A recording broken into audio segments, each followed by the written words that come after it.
mga kayang Starot. Welcome to my channel. Today's forecast is for Aries Zodiac sign. Kung ano po ang incoming influences about your finance, career, relationships, and your overall energy. From May 1 to 15, 2025. Atin pong tandaan na ito general reading for Aries at hindi lahat makaresonate.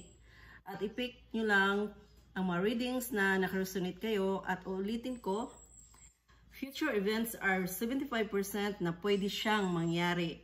Either bad or good influences. So, may 25% po tayo na baguhin ang mga influences na di natin gusto.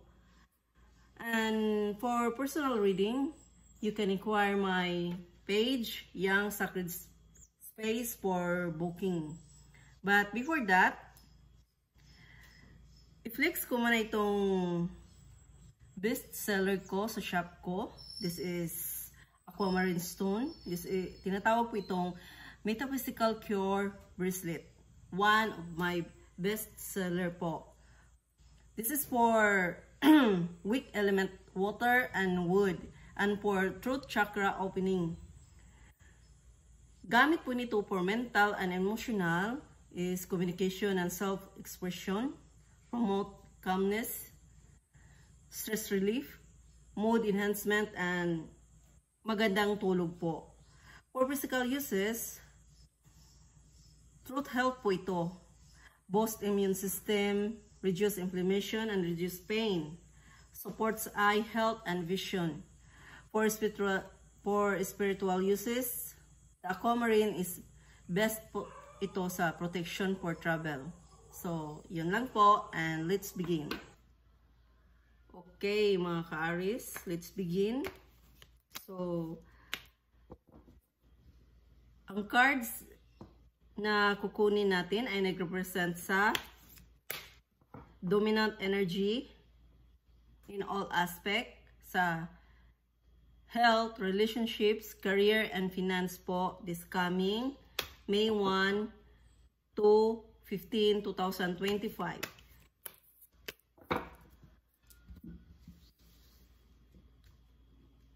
So, ito po yung dominant energy. Clarify natin sa health, sa relationships, sa career, at sa finance. So, ito pong card na to, explain ko po na ito po ay ang dominant energy in overall aspect of your life. This coming May 1 to 15, 2025 about your health, your relationships, your career, and finance. So, makikita natin sa card na to, or ito ba ay blessings or blockages. So, tingnan na po natin. So, Queen of Pentacles. Queen of Pentacles. Look. So, ang ibig sabihin nito, ang incoming influences this coming May 1 to 15 is yung mga mature female na Aries. Sila po yung may marireceive na good news, yung financial blessings, or sa relationships na sila po ay may abundance po doon, na may darating na yung good fortune or good opportunities po sa kanila in terms of money. Kasi ito pong Pentacles ay nagrepresent po ito sa ating finance. Pasensya na po, ako ay Bisaya.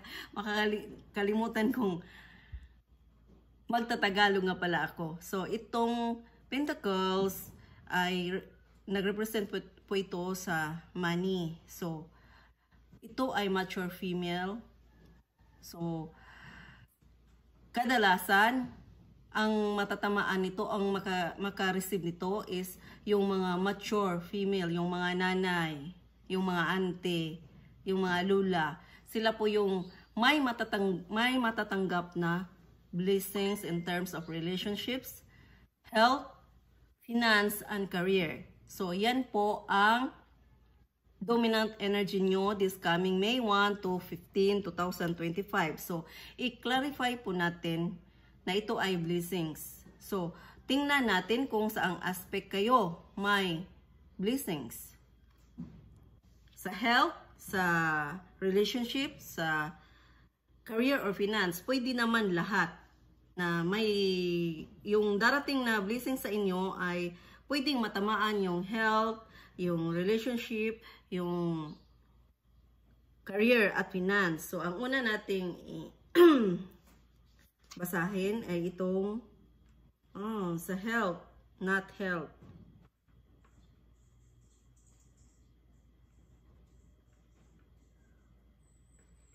So, ito po ay 8 of Wands. Ang Wands po ay nag-represent po siya sa action. But ito ay reverse. So, ano po ang ibig sabihin nito? So, galing na po kayo. Ang ibig sabihin nito na may iba sa inyo na galing ng travel. Din masyado kayong yung napapagod. So, sa health nyo, ang Wands kasi is sa mga nerves natin. Nag-represent po siya sa physical aspect sa nerves natin. So, galing kayo ng travel. May iba sa inyo na galing ng travel holidays. Masyado kayong napapagod. So, dapat yung yung sa iba sa inyo na matatanda na, yung mga aunties, yung mga mama, dapat mag-inom kayo ng mga supplements kasi sa 1 to 15 of May masyado kayong mapapagod. Hindi lang ito sa travel. May mga ginagawa kayo na natapos na, tapos medyo exhausted na po kayo. So dapat yung mga vitamins nyo sa nerves kasi kailangan ng calcium, D3, magnesium, ganyan. So, ito po yung mensahe niya na hindi naman sakit ito, pagod lang po. Most of ito ay tatama po sa mga 35 up po ang age po. So, ang susunod is itong sa relationships. Ang relationships po, 1, 2, 3, 4, 5, 6, 7, 8, 9, 10. 10. So, 10 of Wands reverse. Ano po ang ibig sabihin nito? May iba sa inyo na may relasyon na masyadong toxic na, tapos, yung duty bound, resign to fate. Ibig sabihin nito, dumating na rin sa punto sa buhay nyo na ayaw nyo na. Kasi ang card na to, ang Wands, is nag-represent din ito sa, katulad nito sa first card, nag-represent po ito sa action. So, ito ay 10 of Wands reverse. So, ang ibig sabihin nito, kayo po ay malapit na pong mag-walk away or mag-give up na. So, kung ang advice po dito sa highest power ay kung ang mga may ibang relasyon dyan na masyado ng toxic, so ang advice po ng higher intelligence is to stop na po. I-stop nyo po na. So, yan lang po sa relationship ninyo na may iba sa inyo na toxic na po yung relationship, so dapat nang tapusin. May iba sa inyo na magtatapos na yung mga relationship na meron kayo. Either hindi lang sa asawa, hindi lang sa kaibigan, iba't ibang klase na relasyon po. So tingnan po natin kung ano po yung incoming influences sa career. So, sa career talaga. So, itong card na to, ang tinatamaan nito ay ang iyong career. So, may last card dito na finance. So, Ace of Pentacles. So ano ang ibig sabihin? New beginning, new financial opportunities, new job, new business, money, investment, savings, prosperity, security. So ito po ay card of stability. So kung sino man sa inyo na may inaantay, may news na inaantay, or yung mga ano yun sa Bisaya kasi is kahago, yung mga effort nyo dati ay may bunga na po siya. So ito yon, may good news, may stability, may money flow, customers flow. Ito po yung card na to.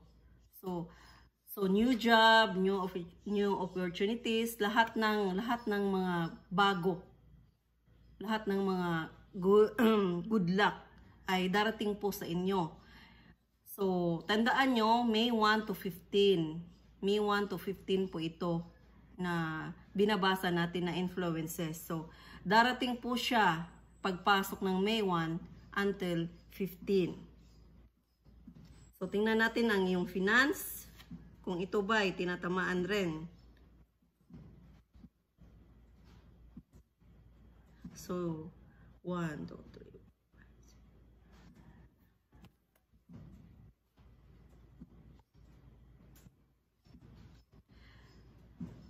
Ito pala yung 9 of Wands.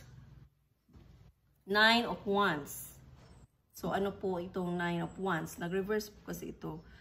So, itong blessings na to, kailangan nyo ng ano, yung more action, yung sa ano ba, yung sa lihok, sa Bisaya kasi is lihok, yung sa English is action. So ibig sabihin ay kulang pa yung effort nyo para ito ay makuha. So, ang iba kasi rito na kahit andyan na yung blessings, ay parang napapagod. May iba sa inyo na napapagod. So, dapat hindi tayo mapagod kasi nakikita na dito na ang new beginning, stability ay darating na. Kailangan lang nating i-welcome. So, paano ba yan? So, based po sa action natin, hindi po natin titigilan kung ano po yung ginagawa natin at hindi tayo dapat mawala ng pag-asa dahil baka po ito ay matunaw. So, hindi makabind sa physical energy ninyo. So, kahit incoming siya this May 1 to 15, nandito, palapit na siya nasa outer field. So dapat tayo yung nasa sa loob natin, ano po ba ang makapag-attract ng positive energy?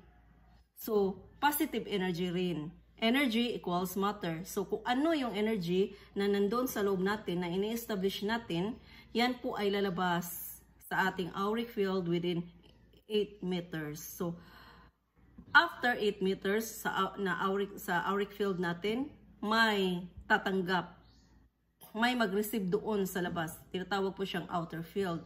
Na kung positive yung nilabas nyo, positive rin yung tatanggap sa'yo. So, ando na yung merging. Energy equals matter. So, ang matter is nangyayari na. So, ngayon, ang blockages po ninyo ay ito po. Yung laziness, yung disappoint, ang iba kasi sa inyo na disappoint na kasi ang akala ninyo wala na yung inaasahan nyo, pero andyan na siya sa horizon. So dapat